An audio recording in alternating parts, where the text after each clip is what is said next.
Investigation police green town की कार्रवाई, कत्ल का मुअम्मा हल। 3 बच्चियों की मां ही अपने शोहर की कातिल निकली, दौरान डकैती कत्ल का ड्रामा बेनकाब।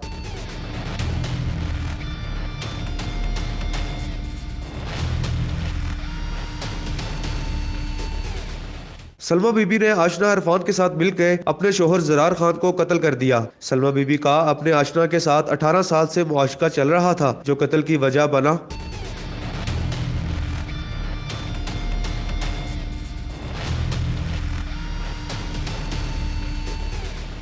वकुआ की रात सलमा बीबी ने मनसूबा बंदी के मुताबिक शोहर जरार खान को नींद की गोलियां देकर सुला दिया। मुलजमा ने तयशुदा वक्त पर आशना इरफान को अपने शोहर को मौत के घाट उतारने के लिए घर बुलाया। सलमा बीबी और आशना इरफान ने मिलकर जरार खान को गला दबाकर बेदर्दी से कत्ल कर दिया।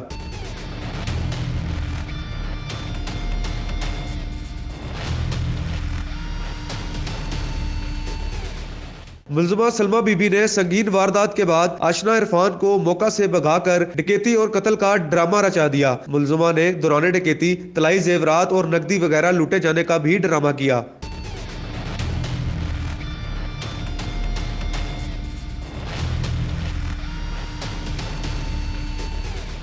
In charge investigation Green Town Sajjad Rashid ने अपनी टीम के हमरा जदीद टेक्नोलॉजी की मदद से मुलजमान को गिरफ्तार किया। एसपी सदर इन्वेस्टिगेशन मंसूर कबर का कत्ल के मुलजमान की गिरफ्तारी पर पुलिस टीम के लिए तारीफी इसनाद का ऐलान किया और पुलिस टीम की काविशों को सराहा। कैमरामैन वसीम अब्बास के साथ हसन इफ्तिखार डोगर, RNN न्यूज, लाहौर।